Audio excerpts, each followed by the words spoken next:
It was seen as a historic turning point, an election that overturned a party which had been in power for more than 60 years. But less than 2 years later, the new government is out, and the old ruling party back in power. So why did a coalition whose victory had ignited such hopes for change in Malaysia collapse so quickly? Malaysia has a new prime minister after a week of unprecedented political turmoil and uncertainty. Muhyiddin Yassin is an unassuming career politician who was ejected from the then government party UMNO in 2016. He joined forces with political heavyweights Mahathir Mohamad and Anwar Ibrahim to form a multi-party, multi-ethnic coalition called Pakatan Harapan (PH). Together they rode a wave of public anger over corruption to inflict the first-ever election defeat on the UMNO-led coalition Barisan Nasional (BN). But the events of the past week, in which Mr. Muhyiddin brought down the government by defecting with more than 30 MPs, and forming an alliance with his old party, have been a shattering blow to those who saw the 2018 election as a watershed, a new beginning for the country. I am sorry for failing you. I tried. I really tried to stop them, tweeted Syed Siddique, a telegenic young Malay politician whose stunning victory in a Johor seat in 2018 was seen as emblematic of the hunger for change. A member of Mr. Muhyiddin's party, Syed Siddique, is refusing to join him in working with UMNO. There have been protests against what is being called a backdoor government. This is utter betrayal, said lawyer and activist Fadia Nadwa Fikri. People didn't vote for this. Pakatan was an eclectic coalition, bringing together the reformist Keadilan party of Anwar Ibrahim, the main ethnic Chinese party, the DAP, and two anti-UMNO Malay parties, Amana and Bersatu. The last was led by Mahathir Mohamad, the veteran former prime minister whose backing was crucial to reassuring ethnic Malays that it was safe to abandon the ruling party. Pakatan was also supported by a network of civil society organizations which had been campaigning for years against corruption and abuses of power. Right up to polling day on 9 May 2018 they could not be sure they would succeed in dislodging Barisan. But there was a tangible sense of excitement, of possibilities. Mr. Mahathir had campaigned wittily on the theme of then Prime Minister Najib Razak and his wife Rosma as a pair of thieves. The rising cost of living, and in particular an unpopular sales tax, played into the hands of the opposition. And the Malay vote, normally reliably pro-government, was split three ways, between Pakatan, Barisan and the Islamic Party PA. When I encountered people at polling stations showing me their UMNO veterans cards, but telling me they were voting for the opposition, it seemed momentum was moving that way. There was jubilation when Mr. Najib conceded the next day. He was the first prime minister from his party to lose an election. So what went wrong for the Pakatan government? It was always going to be an uneasy coalition. Mr. Mahathir and Anwar Ibrahim had a tortuous history going back 30 years. Mr. Anwar, at one time Mr. Mahathir's protégé and designated successor, blames him for his first 5-year term in prison. The two men eventually reconciled and agreed that Mahathir Mohamad, who led the election campaign, would be prime minister if they won, but hand over to Anwar Ibrahim after 2 years. But exactly how and when that would happen was left unsaid. There were other personality clashes, and differences over how the coalition would deal with an increasingly harsh economic climate. We have the same problem of dissatisfaction as we see in many countries, says Ibrahim Sufyan, from the Merdeka Center for Opinion Research.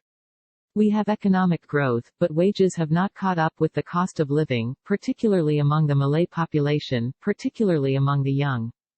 The economy is not generating enough jobs that pay well. That was the challenge the coalition faced, because when they entered government they found that most of the cupboards were bare, and that they had enormous debts that they had to deal with. Malaysia has been defined by ethnic politics since independence in 1957, and the creation of a Malaysian federation in 1963. Ethnic Malays make up just over half the population, so-called Bumiputera, which include other indigenous groups on the Malay Peninsula and on Borneo, make up about 68%. The largest and most successful minority are the Chinese, who migrated to Malaysia during British colonial rule. Race riots in 1969 persuaded the government that policies favoring Bumiputera, and in particular Malays, were essential. UMNO defined itself as the party that looked after the Malays, who tended to be economically less successful than the Chinese. Mahathir Mohamad's 22-year rule in the 1980s and 90s was marked by generous pro-Malay projects, funded by impressive export-led growth. The downside was rising cronyism and corruption. But Malays still expect government largesse. It was partly the fear that the Pakistan government, with a large Chinese component, would cut back on that generosity, that has eroded its support among Malays. A quick trip to a low-income neighborhood in Gombak, just outside Kuala Lumpur, illustrated this disenchantment. Here the futuristic highways and high-rises around the city center give way to drab concrete apartment blocks and rows of small workshops and car repair garages. Muhammad Amin, who is building a small cafe, told me he and his neighbors felt ethnic Malays were not being taken care of as well as in the past. Muhammad Tarmizi described poorer people in the area as being unable to meet the cost of their most basic daily needs. This government is not looking out for kampung, village, folk, for the Malays, he said. Although UMNO's reputation was badly damaged by the revelations about huge sums of money that went missing in the 1MDB financial scandal, some of it ending up in Mr. Najib's personal bank account, the party has been quick to exploit public disappointment over the state of the economy. So it's little surprise that Pakistan has now lost 5 out of the last 6 by-elections. In one contest, in the strategic state of Johor, PH saw its vote drop by more than half. The crisis broke over the succession. Anwar Ibrahim and his supporters pressed Mr. Mahathir for a date, suggesting the 2-year anniversary of the election in May. The Prime Minister refused to be drawn. Mr. Anwar's camp backed off, leaving the decision with Dr. Mahathir. But the growing tension within the coalition persuaded Mr. Muhyiddin to break away and team up with the other side.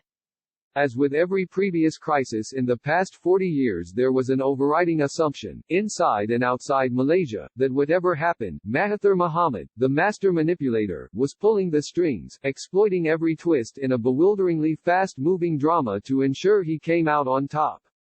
When he stunned the country by tendering his resignation, many of the political factions rushed out to express their support for him to stay in the job. Even Mr. Anwar assured his supporters that, contrary to rumor, Mr. Mahathir had not been behind what he was calling a coup against the coalition. But by the end of the week it was clear that the 94-year-old maestro had miscalculated.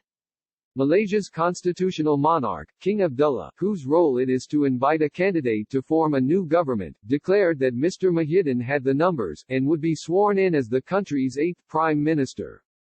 Mr. Mahathir has challenged this and could try to bring the new government down once Parliament meets again. But incumbency, and the blessing of a revered monarch, are powerful assets for Mr. Muhyiddin, which will certainly attract waverers to his side. The king cannot make political decisions, says Mustafa Izzuddin at the National University of Singapore. But he can play the role of honest broker, bringing the warring sides together. Even then it is unprecedented for a king to do so in Malaysia.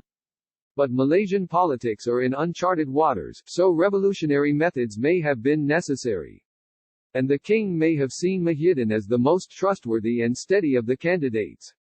It is worth recalling too that Mr. Mahathir has a history of conflict with Malaysia's sultans, something that may have been a factor in the king's choice. Back in 1983 and 1993 he pressed for constitutional changes that imposed limits on royal power. In the earlier crisis the role of leading royal resistance to Mahathir was played by the then Sultan of Pahang, the current king's father, says Clive Kessler at the University of New South Wales. Memories and resentments linger on and are not easily forgotten or set aside. So after less than 2 years in opposition, UMNO is back in power. There are understandable fears that the investigations and trials of Mr. Najib, who is still a significant and visible party figure, will be shelved. Mr. Anwar, the man who believed he was destined to be Prime Minister back in the 1990s, and believed he was promised the job this year, has once again been thwarted. His repeated career setbacks, over more than 2 decades, might have come from the plot of one of the Shakespeare tragedies that he read to pass the time while he was serving his 2 terms in prison. And Mr. Mahathir, one of the most remarkable political survivors of modern times, appears to have run out of road. As he absorbed the shock of finding himself outmaneuvered, his wife of 63 years Siti Hasma put her arms around his waist, in a fierce, protective hug, perhaps hoping that now, a little before his 95th birthday, he might finally retire.